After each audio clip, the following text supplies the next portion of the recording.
Dubbed as nature's Ozempic by social media, berberine is supposed to be a natural form of Ozempic. But how exactly does berberine and Ozempic compare? And can it actually replicate Ozempic's effects? Let's dive into the similarities and differences between Ozempic and this so-called nature's Ozempic. Berberine, a naturally occurring chemical, can be found in various herbs such as European barberry, golden seal, gold thread, greater celandine, and Oregon grape. In fact, a lot of these herbs owe a significant part of their beneficial properties to the presence of berberine. So if you've ever heard about any of these herbs, you might find it more effective to just directly take berberine instead of opting for a crude extract or tincture derived from one of these plants. Ozempic is the popular medication semaglutide, a synthetic drug developed by Novo Nordisk. Semaglutide serves as the foundation for several similar medications, such as Wegovy, which is the high-dose weight loss version of Ozempic, and Rybelsus, which is the oral or pill form of Ozempic. It's worth mentioning that Ozempic is injected, while berberine is typically not taken in this manner. So if we're being nitpicky, we should really be comparing berberine with Rybelsus, which is taken as a pill like berberine. But let's not get too caught up in the technicalities. It's somewhat odd to me to compare berberine to Ozempic because they work completely differently and engage different receptors, which cause completely different actions. Berberine operates primarily by activating a protein called AMP activated protein kinase, or AMPK. Although its actions on the receptor are relatively weak, the activation of AMPK reduces glucose levels in the bloodstream and lowers cholesterol levels. On the other hand, Ozempic stimulates the glucagon-like peptide 1 receptor, or GLP-1, and is considered a strong GLP-1 agonist. This activation of GLP-1 triggers two significant responses: the release of insulin and the slowing down of our digestive system. When it comes to managing blood sugar in individuals with diabetes, both berberine and Ozempic offer potential benefits. Both substances are helpful for glucose control by reducing high glucose levels. However, their effectiveness and approaches to lowering blood sugar differ. Berberine primarily slows down glucose production in the liver and encourages the body to utilize more glucose from the bloodstream. On the other hand, Ozempic not only reduces glucose production in the liver, but also directly increases insulin secretion. Because insulin is a very strong mediator of glucose control, Ozempic yields a more substantial overall impact, surpassing berberine in its ability to lower blood sugar and HbA1c levels. Research indicates that berberine can reduce HbA1c levels by approximately 0.6%, while Ozempic achieves a reduction of 1.5%. This means that Ozempic may be 2 to 3 times more effective in treating diabetes compared to berberine.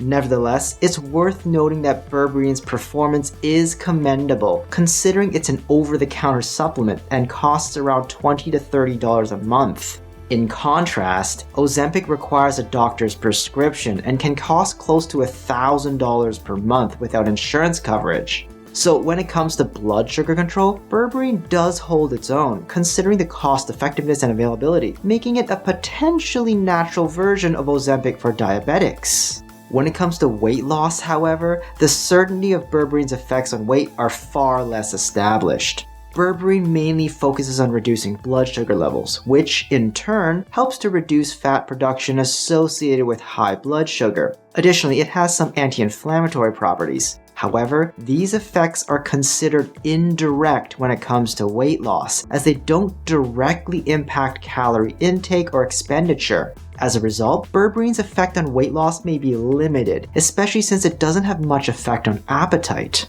On the other hand, Ozempic directly affects calorie intake by suppressing appetite, slowing down digestion, and preventing people from eating too much at all. Furthermore, it enhances feelings of fullness, particularly in relation to higher calorie fatty foods. These effects are regarded as direct contributors to weight loss, as they directly reduce the amount of calories consumed. As a result, Ozempic will be much more effective at reducing calorie intake and causing weight loss. Research indicates that berberine may lead to a weight reduction of approximately 5 pounds in the most favorable scenarios, whereas Ozempic, depending on the dosage used, can result in a weight loss of about 12 to 20 pounds. Additionally, this comparison between berberine and Ozempic is subject to a significant caveat. Most studies investigating the weight loss effects of berberine focus on individuals with diabetes or PCOS rather than healthy individuals. In contrast, semaglutide has been tested both in diabetics and in healthy individuals. This means that Ozempic is not only more effective, but will be more effective for a broader range of individuals, including those who are generally healthy, while berberine may only be effective for weight loss in individuals with blood sugar-related problems, like diabetics or those with PCOS.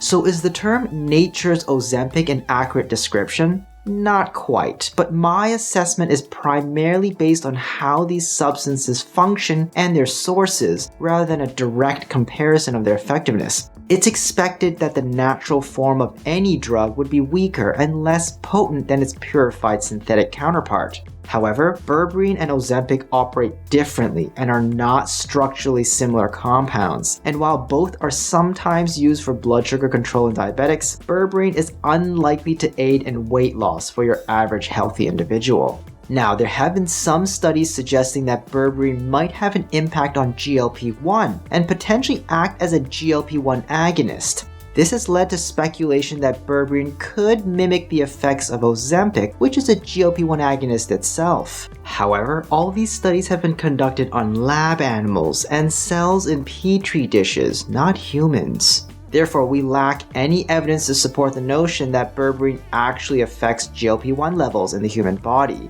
Also, the proposed mechanism for this increase is that berberine might slightly increase the body's own secretion of GLP-1, rather than directly activating GLP-1 itself. This is a subtle but significant difference. Substances that boost the body's natural hormone secretion typically operate within tightly regulated limits. The human body is finely tuned to prevent excessive production of any given hormone, as it could lead to severe complications. Even if we assume berberine could enhance the body's secretion of GLP-1, the maximum increase would likely be minimal, insufficient to have much effect on appetite or digestion. In contrast, drugs like semaglutide, which directly activate GLP-1, have no such limitations. They can be administered in any desired quantity, essentially flooding the body to create effects that would otherwise be impossible through the body's natural GLP-1 production alone.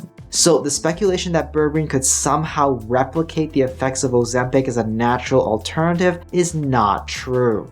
Even if berberine were to increase GLP-1 production, the body would stop producing it long before it reaches the amounts required to replicate Ozempic's effects. In my view, a more fitting name for berberine would be nature's metformin, as it shares a closer relationship with the diabetes medication metformin.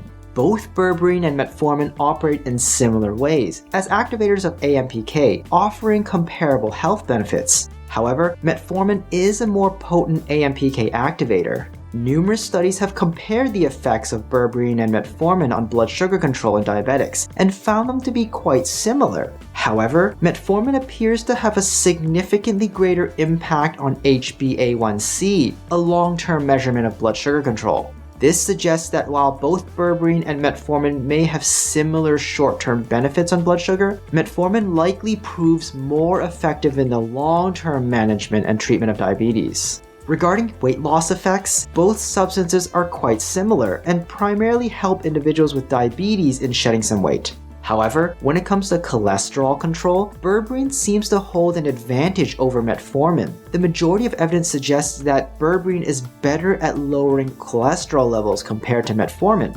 Additionally, individuals taking berberine tend to experience fewer side effects and overall have better tolerance compared to those on metformin.